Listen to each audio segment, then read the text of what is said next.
Hi, good morning, Robbie, and good afternoon, everyone in London. Robbie is in the state, so thank you for joining us, and we'll have a great discussion today. Thank you for your time. To everyone, I'm Parul, your host, as usual. This is our regular episode of rebuilding or regaining our self-confidence, focusing on people who had adverse experience in your life and want to boost your confidence.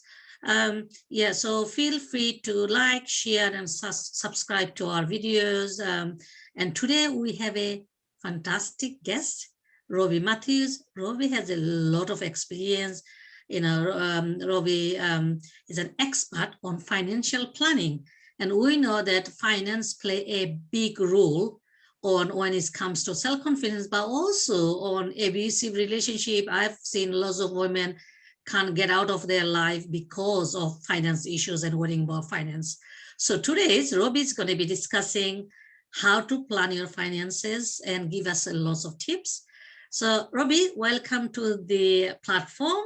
I'll be asking you some questions, so feel free to elaborate and give much information as possible for our audience. Yeah. So if you could please introduce yourself, who you are and what you do, that would be great. All right, thank you. Thank you, Parul. I appreciate and I'm very humble that you invited me to speak to your audience today. And I'll do my best to do them justice. So I am Robbie Spencer Mathews. I live in the Chicagoland area in the state of Illinois in the United States. And I am a financial transformation strategist. And my job is to, and I call it, it's not a job, I should say my calling is to empower people to elevate their finances. So what I do, my team and I, we basically do 6 core things. We help you make more money, save more money, reduce debt, financially protect your family, create a lifetime retirement income, and we educate and provide accountability so that we can ensure that you reach the goals that you set for yourself.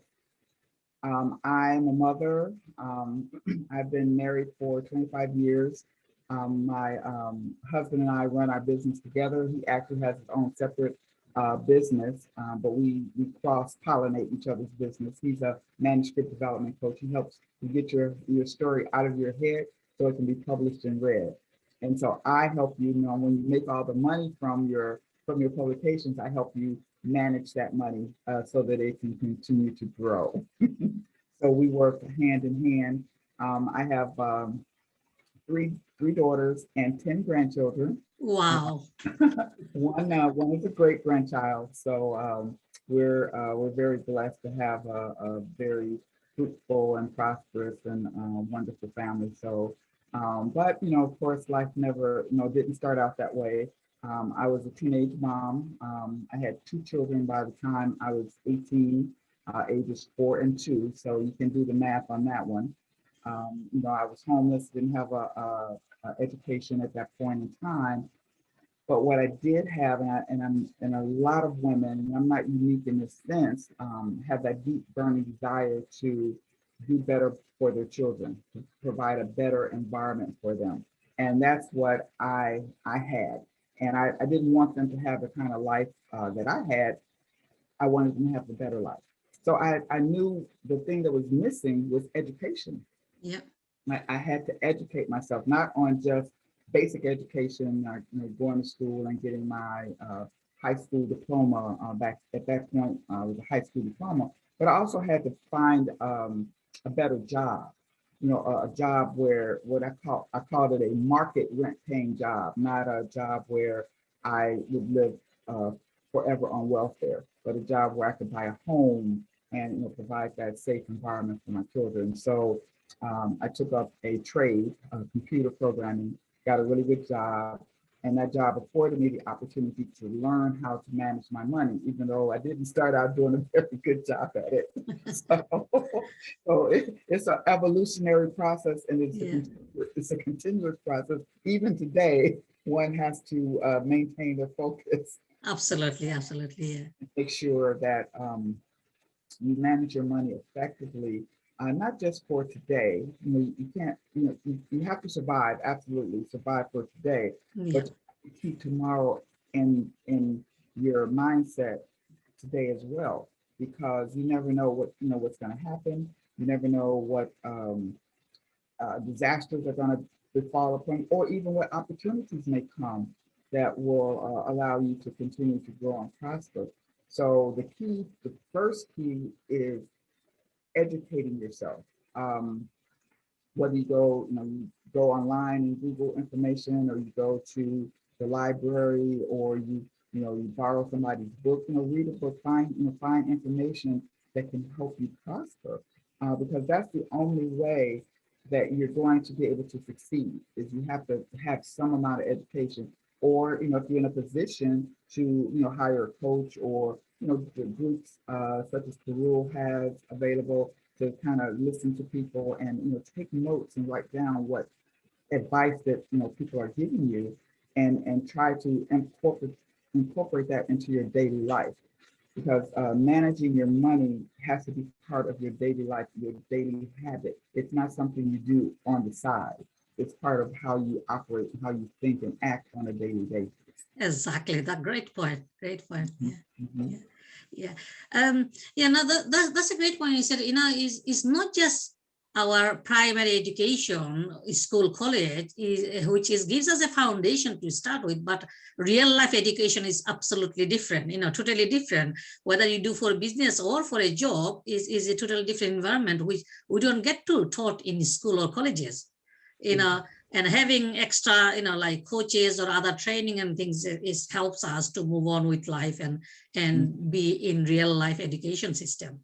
So, Yeah, yeah. absolutely. Because even, I mean, my husband and I have had the opportunity to speak to women all over the world, globally, Mhm. and Mhm. to have conversations with them. And what we find as a common denominator is that the educational system globally does not teach you how to manage your personal finances. And, Absolutely not. right, You're they right. don't. No. And I can tell you the reason why is because the school system was designed to teach you how to become an employee, Yes. so Yeah. that you can go into corporations and companies and businesses and help them grow and make the money. Now, there's nothing wrong with that, because of course we need companies and corporations to Yeah. make products and all of that, but we also have to take the and understanding that they're not going to give you that. You have to get it for yourself. So you have to find those resources, trusted resources, that can at least teach you how to basically manage your money. Now, I don't advocate budgeting. A lot of people say, what? No budget? It's a different mindset, and that's the key. What we do is we transform your financial DNA, right? Yeah. Because you are born with and are taught from your culture, from your family, from your surroundings, how to manage money. So either you may come from an environment where they don't talk about money in the family to the Mm. children, right? Because it's an adult matter.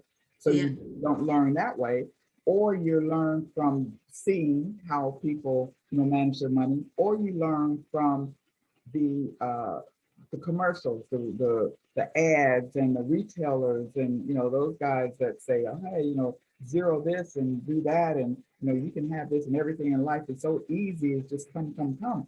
But so you go and you don't know the underlying circumstances behind it, because you're caught in the shiny object syndrome, like, oh, I want that, I got to have that, right? Yeah. So you have to understand the underlying, how you're getting your information, Mm. and filter the information that's best for you. So so we transform your financial DNA. We help you change how you think, act, and feel about your money, so that you can develop your own habits and your own viewpoint. And so you're not easily, I don't want to say the word manipulated, but you're Mm. not easily persuaded to spend your money in the wrong direction on things that Yeah. are of Yeah. value to you, right? Yeah. So you have that sense of self-control, confidence that, oh well, no, I don't really need to have that. I don't care how shiny and how pretty it is, but I don't need to have that until you're in a position to afford it, right? Yeah. So all of these concepts that we learned, the afford, well, I can afford that, or I deserve that. All Mm, that we tell ourselves to justify buying things that probably aren't in our best interest at that moment in time. Because I'm an advocate for having everything in life that you want and everything in life that you deserve. But I'm also an advocate for you not being in deep debt in order to get it. yeah. Okay. Yeah. Not, So, yeah. No, so great point. I think, I like the word you said, that's a common language people speak, or I can afford it. And I think people become, the language become in our, common language and stay in our head. So we keep thinking that way, not thinking, what can I do to make money, to achieve what I want to achieve, to go into the holiday that I want to go. Like we don't think that direction. So great to hear. I want to know what, you look very passionate about what you do. mhm. How, what was your reason to get into this field? Okay. Well, actually, it kind of found me, so to speak, Okay. because I started my career off as a computer programmer, and Mhm. I went to work for a 500 financial services firm, Mhm. international global firm, and that afforded me the opportunity to learn about money Yeah. because our clients were the wealthy. So I had to understand how, how where the money was coming in, how to account for it, how to, what they were doing. So I had to learn that in order to do my job. And so I was like, well, if they can do it, I can do it too. So that's kind of how I got started with getting my own personal finances under control. And Michael, I met him, and he was going down his own financial improvement journey. And so when we met and we married, we decided to write a book about Mm. our how we got our personal finances together, and started being more cognizant and mindful of our money and planning for our retirement, because we didn't want to wait until we were in our 60s to retire. We wanted to retire young and enjoy ourselves and enjoy life. So we put a plan together, and I was saying a budgeting. We didn't budget. We put a spending plan together, because of spending, we all love to spend, we hate to budget, right? Yeah. So it's That's like, true. We just want to spend it. Yes. right, it's a psychological, that's Yeah. the mindset. So we put our spending plan together, and we were able to do the things that we wanted to do. So as people saw us, our coworkers, and like, well, what are you guys doing? You work here, the same place we're working. How do you have nice cars and a nice home, and always dress nice when you go out? And what are you guys doing? So Michael decided to sit down and write a book about it. So we wrote the book called Financially Speaking: The Best Improvement Start for Self-Improvement. Create your own economic stimulus plan. And the things that we did and learned, so we shared that with others. And it wasn't for to become a bestseller, or we didn't have that mindset at that time. It was just to share the information that we had learned with others. Yeah. And so we started, selling the book, and then, people started asking us, and we were finding that what we were doing was inspiring others. And so we decided to retire from our job, our just over broke. Yes. We retired, but my career was very lucrative. I can't, I'm not going to say that it wasn't. We were able to, to utilize the resources of both of our jobs, and Mhm. 401ks and the pensions, and do all of that to ensure that we were able to retire comfortably. And so because we were inspiring so many other people, we decided that once we retired, that we would turn this into a business and actually start coaching people and providing accountability and helping them to do that. And as a result of writing that one book, we had the opportunity to travel to South Africa, to London, New York, California, and it's just been amazing. And we get our pleasure from seeing others become financially successful, and getting their financial house in order, so to speak. So that's kind of how it just kind of, found us, and we became those people that others were looking up to. And so we decided to embrace that and share, share what we could with others. That's great to hear, Robbie. You are also a co-author too. So if people are interested in your book, where they can find the book? Is it in Amazon or how Yes, it's people on can? Amazon, Financially Speaking, Mm. by Michael Bart Matthews. So when we throw now, my name isn't on the book as co-author. I'm a editor and contributing writer. Uh, Okay. the credits, because at the time, I mean, we didn't know anything about books and co-authors, and Yeah. we had to figure out how to even get a book cover. And so this is actually the second edition. The one that they would see now is the Mm. second. The first edition we wrote actually in 2007. Wow, long time And ago. yeah, a long time ago. And then so in 2015, we decided to revise it and Mm. upgrade it. And Yeah. then when we retired, to go on the mission to Yeah. share the information. So we upgraded it. But again, it was like, well, Michael's name on it. I was always in the background because I was a computer person, right? So I was always behind the scenes. So I wasn't looking to be in front of the camera, so to speak. In front of But you know what? Behind the scene is the one who put most input. You know that. There is always a exactly, woman behind the successful man, isn't it? yes, exactly. So So you've done all the work, but not coming on the front of the camera. exactly, the editing, the book cover design, all of those things, working with the publisher. Well, I mean, we worked together on that to find a publisher and what all that entailed. And so we went through that process, together. But yeah, I was behind the scenes doing all this stuff. So, and I was good with that. I'm actually okay with that because I spent 40 years in technology Wow. behind me, right? So being in front of the camera was not something I was anxious to do, but I felt that when I found that people were responding to the message, I felt it was my duty to get out there and to share that message to help others. So I had to get comfortable with being, in front of the camera, so to speak, on the other side of the computer screen, as opposed to behind the scenes program. No, absolutely. Seeing in global women and speaking in front of camera for like in globally, that's fantastic because that this message is so valuable information, and people need to know what you do, and what is out there, so they can tap into the resources they're available. And what we find is that it doesn't matter what country you're from, Yeah. what currency, what language you speak, money is money, right? Yes. And Yes. and it actually, at the end of the day, doesn't really matter. I mean, Mm. in how much money you have. It's how you use the money that you have that's important. Yes. Because there's many of rich, people that go broke, right?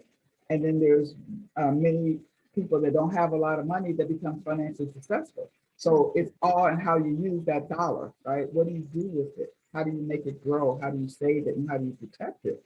That makes the difference, right? You may have $1 to start with, but if you put it somewhere where it can grow and protect it, tomorrow you're going to have $10, and then you'll have $20, and so on and so forth. So that's the way you have to look at it. It's not, a lot of people, I hear them say, well, I don't have enough money to save, and I said, here's my philosophy, and think about this. If you have money to spend, you have money to save, you're just not spending it on saving. And that's back to the spending plan and the mentality. What are you spending your money on?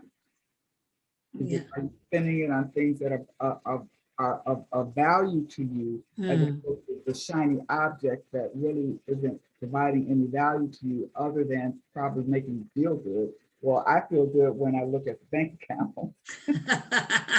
Absolutely. I think sometimes So, people just goes with the flow. Okay, I want these shoes, I want this bag. By yeah, end of the day, there's no money left in the account. exactly. And then like they fall into the debt, so Yeah. I have a credit card, I can Yeah. afford to pay the monthly payment, right? So you Yeah. probably can't afford to pay the monthly payment, the minimum payment on your credit card. But what about all the interest you accumulate? You're gonna be Yeah. paying those Yeah. shoes for years. Mm. Yeah. So Yeah. those are the things and the habits. And like I said, I'm all for getting what you want. I like that. That's part of my DNA. getting what we want. Yeah, yeah. We're out to get it responsibly. Right? Well, thank you, Robbie. Yeah, so my next question kind of like two together, because I think you answer most of part of the question. So why financial planning is important part of life, and especially how financial planning would play a big role for women who goes through issues like domestic violence, adverse experience in life. What I've seen with lots of women, especially last 1 year, I've been heavily coaching women who's going through domestic violence, is like, I can't afford to leave the relationship. I'll suffer because I haven't got money. I can't feed the kids, like, so this kind of mentality kind of like comes in. So they are willing to stay in relationship because they can't think of how they're going to arrange the money or plan for their future. So yeah, so I kind of like put two questions together: why is important and how these women can think differently. Yes, I definitely understand that thought process. I understand that mentality. Um, the thing is, I believe that, and I'm not a mental health specialist, but I believe that the reason that women, I mean, stay, of course, in the I don't have the money and I can't leave, is because they don't know how, they don't understand how they can get the money, Yes, yeah. and and they don't have the education to know how to get the money. So it's just like when you're a kid and your parents don't share financial information with you. When you become an adult, you don't know what to do, right? So you stay in a situation where it's familiar to you, you're comfortable. But we have to find a way to get the education. My first thing is be safe. Yeah. Don't do anything that's going to make you not safe, right? But you have to, you know, take calculated risk, calculated, so if you have money and you're going to the store and you're buying, groceries, or you only have enough money, right, to buy the groceries, then buy things that are on sale, right? Take the difference and, you know, bury it in the backyard. Or, if you have a sister or, trusted, person to, just give them that extra dollar or the extra 50 cents, and let it accumulate over time, at least enough for transportation away, right? Because there are so many resources out here to help women, domestic violence shelters. Um, well, depending on the country, I wouldn't necessarily say the police, but depending on the country and the location. Yeah. But there's so many places and people that are willing to help you, and those are the things you kind of where you can scope out in advance, right? Find out where you can go to get away, and to take the little bit of money for food that you can feed your children, with. But you have to start by squirreling away. I don't care how much it is, because over time money, it'll add up, it'll accumulate just enough for you to, if you have to take a taxi or a bus, or a train or anything to get you far away. Because once you are far away, you will then be able to think differently. You'll be able to breathe, and you'll be able to think how you can, survive. Because women, we're very resilient. We will find a way to survive. But if, Absolutely. Yeah. but if you're in an environment where you're mentally handicapped, and you can only think about, I got to get to do today, then it's hard to see or plan a future. So, take a quarter, a nickel, dime, a dollar from whatever finances you get, and, find a corner, dig a hole, stick it in there, so you can accumulate enough to go where you have to go, and and just be confident that you will be able to do it, that you'll be able to get away. But like I said, you have to be safe. You have to, don't do it. Um, think it out, plan it out, Yeah. Yeah. right? Yeah. Yeah. Plan your exit, plan your strategy. Um, do it when it's safe. Yeah, no, absolutely, Robbie. I think you mentioned few things. One is, yes, depends on what country you are in. I mean, I'm speaking from UK, so UK have a national domestic violence helpline. You know, Mhm. lots of charities, even people who have immigration issues, there are charities who help with people who have no financial situation to make Exactly. sure your safety. Police is also helpful on safety issues. So I think Exactly. depends on which country you are. There is always something available in each Mhm. different countries. A home, you talk about homeless shelters. Here we go homeless refuge, women's refuge. So we have like a food bank, and I Mhm. think you have similar like that in the States. So yeah, so it depends. Is having the courage to reach out, to move out, to get Mhm. the support. And I think I've seen women sometimes it takes a while for them to gather the courage, but that gives them time to also gather some money together for themselves. And I think you gave really great example. When you Mhm. do shopping, save some, buy from sell if you worry too much about money. But Mhm. money will come, but is your mental, attitude towards money and Mhm. towards situation, because we are mentally trapped. We become trapped in a situation, Exactly. and we think too much. If we have children, we think too much of children. Oh, I don't want my child to be hungry. Right. No child, with this kind of situation would go hungry. There will be always support available. So, it's really Exactly. important for people to kind of reach out for help, really. Exactly. You have to think about Yeah, that you can do this, and yeah, you can get out of the situation. You just have to be a little strategic about it, yeah, and make sure that you're doing it in a safe manner. And yeah, I mean, children, they're very resilient also. yeah, yeah, Of course, I never advocate, skipping a meal. If I had to choose between, feeding my children and feeding myself, of course, I'm going to, feed them, but you also need to maintain your strength. So in that case, you may have to share the meal.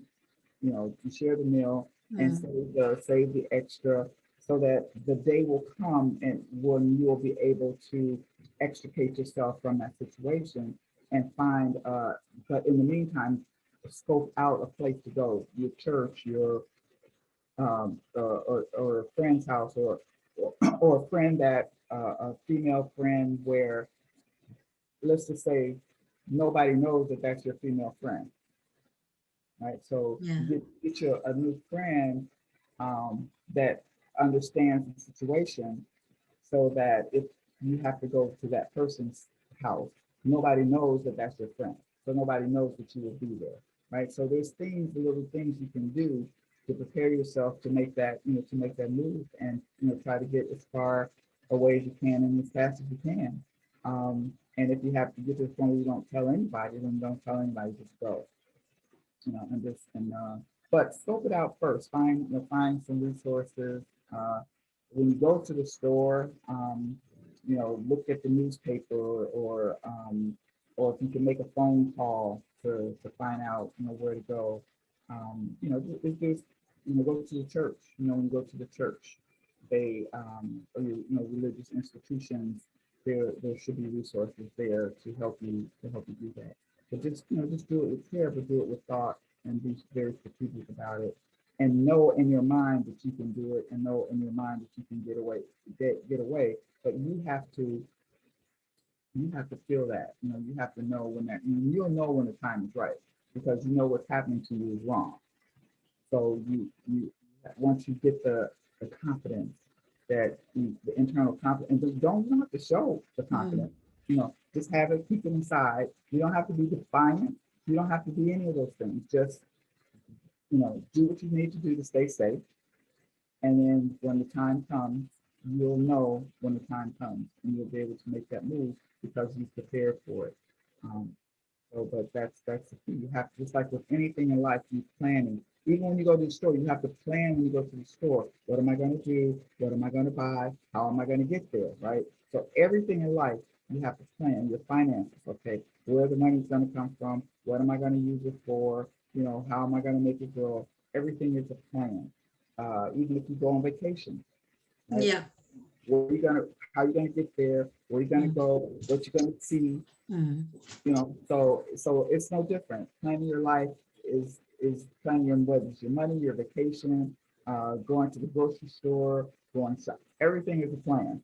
But we Absolutely. plan everything except for our money. Yeah. One Yeah. thing we don't plan for. And that's the thing you have to start doing a better job, especially as women. We know how to plan. Yeah, no, You know, that's true. That's absolutely true. That actually led me to next question. Actually, with the self confidence, how financial planning would improve, especially women who are going through situation, their self confidence.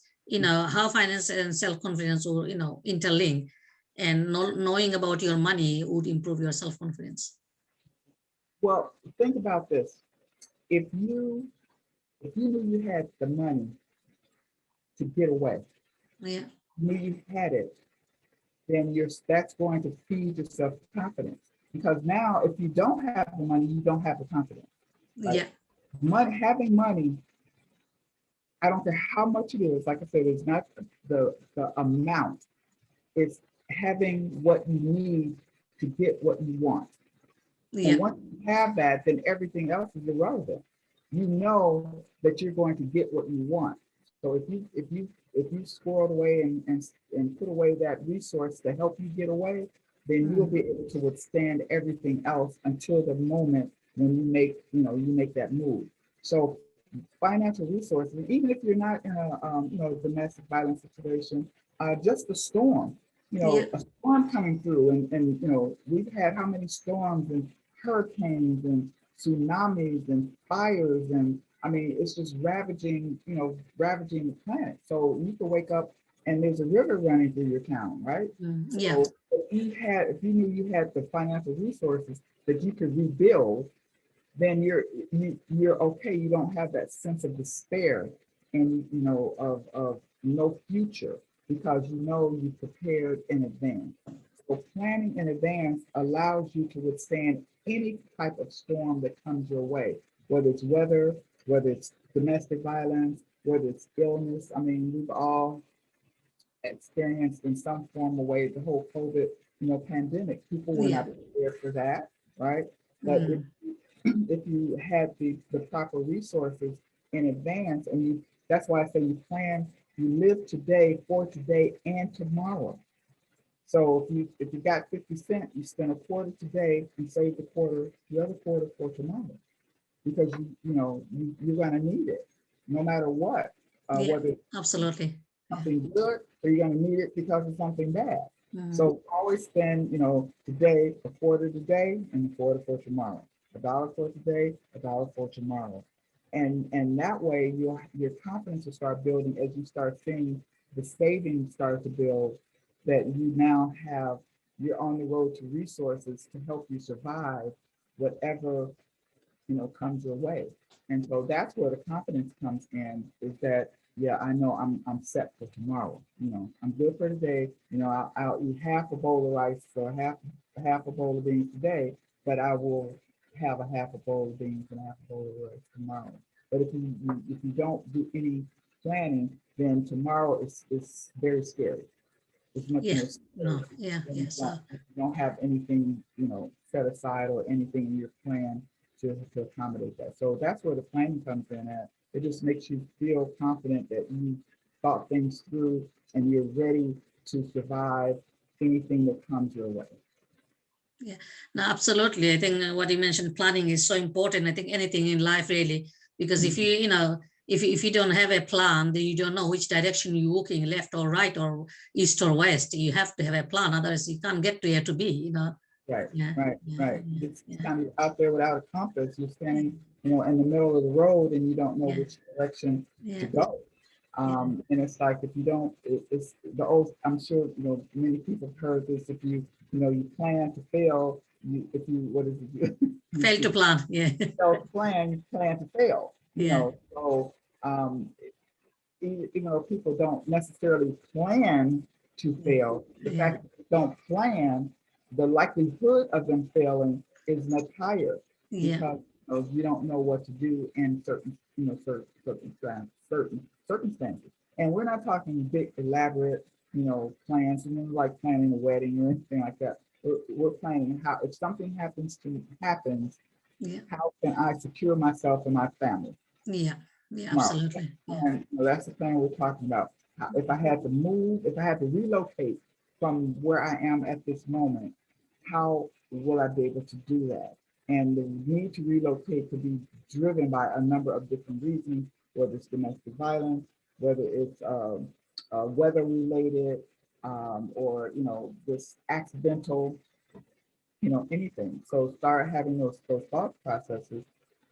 It's like if we've had storms come through here, so we're like, okay, well, if something happens and the tree that's in the front of the yard falls into the house and breaks, what are we going to do? Well, we already know what we're going to do. We already know where we're going to go. We have the resources to do all of that because we plan for our future. We don't consume everything in the same day.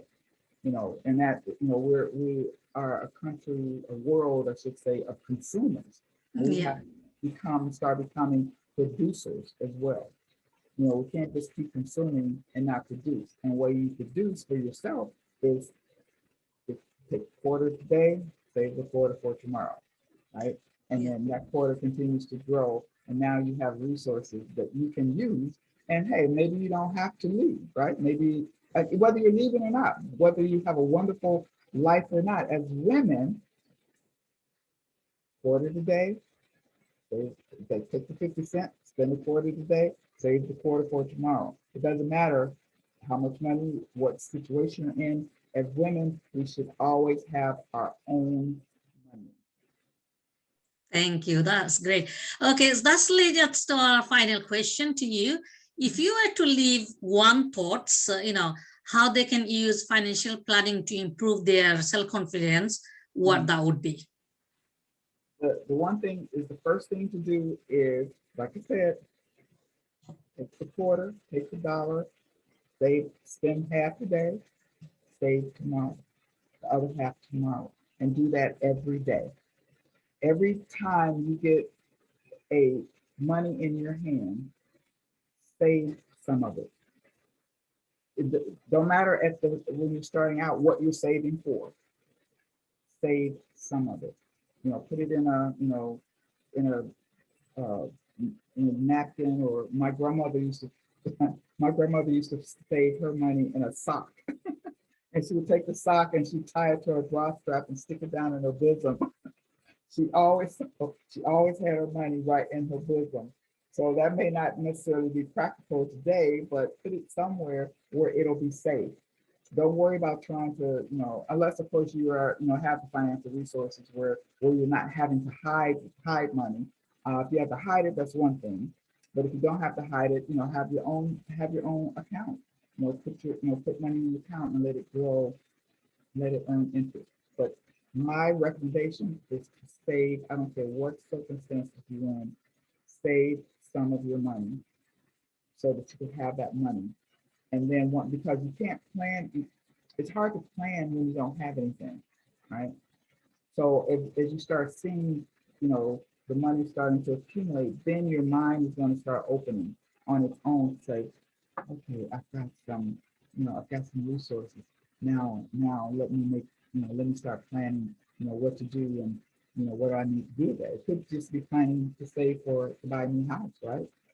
So now you can start thinking about a house, start looking at a house. Or, maybe you need a car, transportation. Now I can start thinking about it's possible I can have a car. So if you start that way with a little bit, it grows. It might take you a little bit of time, but what will happen is once you start seeing it, you're going to start you're going to do, what is it, maybe, so if you had the dollars, so instead of 50-50, it might be 25-75, right? Yeah. Because now you're starting to see that it's gonna grow faster. So you're gonna start putting less on the moment and more for the future. And Yeah. that's gonna automatic. That's gonna be automatic because that's how we are internally as women. When we see the opportunity, we make the most of it. So as we see that money grow, then our mindsets will start to grow, and we'll start seeing that anything is possible, and what we want is possible. And if we want to buy a house, if we want to get away, if we want to just take our kids on it, whatever it is we want, we'll start seeing that it's possible because now we're starting to see the resources and the resources will grow. But you have to take the first step. Absolutely, absolutely. and Yeah, save that money. yeah, So yeah. No, I mean, Robbie, obviously you got so much knowledge on, financial planning and finances. If people want to get in touch with you, or if they want to know more, where they can find more information, if you could share, your resources that people can tap into. okay, well, there's a couple things that's going on. So actually, I'm getting ready to launch a new TV show. Wow, congratulations. Thank you. It's going to be an online streaming TV show on jd3tv.com. I will, and you can follow me also on on Facebook, Robbie Mathews. My name is spelled out there. You'll be able to follow me on Facebook, and you'll and Parul, I'll let you know when the show is launched, and maybe you can share the information with your audience. And through that show, I am going to be sharing financial information and financial knowledge uh, that you can actually use and take away with you on that day, and start doing some things. And it's not about, I'll get to the what to invest in, and see, people want to jump to what can I invest in, and I have what can, it's, you have to start at the basics, Yeah, because you can have the money, but if you don't understand the, all the things surrounding what it is you're trying to do, even when you're buying a house, people say, well, I can afford the mortgage. Well, but can you afford if the boiler breaks? Can you afford if the roof leaks? Can you afford, so it's other things to think about before you make that I can afford statement. So we'll be talking about things like that, and how do you change your mindset? People are like, well, how do you actually change your mindset? There are things and strategies you can use to start changing your mindset. It's how you yeah. look at things, the way you look at things. If you change the way you look at things, the things you look at will change. Right? So those are the things that we start out with, talking about that in the mindset. So the show will do that. And then also my contact, you can reach out to me at Robbie Atherton Sam Matthews with the S in the middle at tmeginc.com. That's my email address. You can email me. You can watch me on Facebook, email me, and then I'll send the information for the show to you, Parul. You can share that with your honors. But it's J as in James, D as in David, number 3, tv.com. My show should debut sometime in the next couple of weeks. The first 2 episodes are currently in edit. They have to edit out the bloopers. Well, I'm really looking forward to watch your TV show, definitely. And I think, we always can get together again after your show up and running and give audience more information, maybe put some clips from your show as well to share with the world. That would be fantastic, Robbie. Well, thank you very much for your time and for all the information you shared with us. I'm sure, our audience will find this helpful. Please feel free to subscribe. Also share with other people. We want this information to reach globally, women all over the world. So please feel it's free. Please feel share, to share with any social media platform. If you need to get in touch, message me and I'll be more than happy to support you as well. Robbie, do you want to say anything before we close off? Just the last thing, as women, we already have what we need inside of us. We just have to believe that it's there and tap into it. So whatever it is you want to do, you can do it and you can survive. And just reach out to people that can help you do that. And I want to thank you for having me and for allowing me to share information. And hopefully it will help someone to take that next step to being secure in their future. I'm very grateful for that. And I thank you. Appreciate it. Oh, thank you. Yes, absolutely. Women need to get out there and create the life they deserve. Is the first step that, it is hard. But once you take the first step, you can get there. Yeah. All bye everyone. We'll be coming back with another regular episode of a different issue, but everything here is all about building your self-confidence. So thank you, Robbie. Thank you for your time, and bye for now.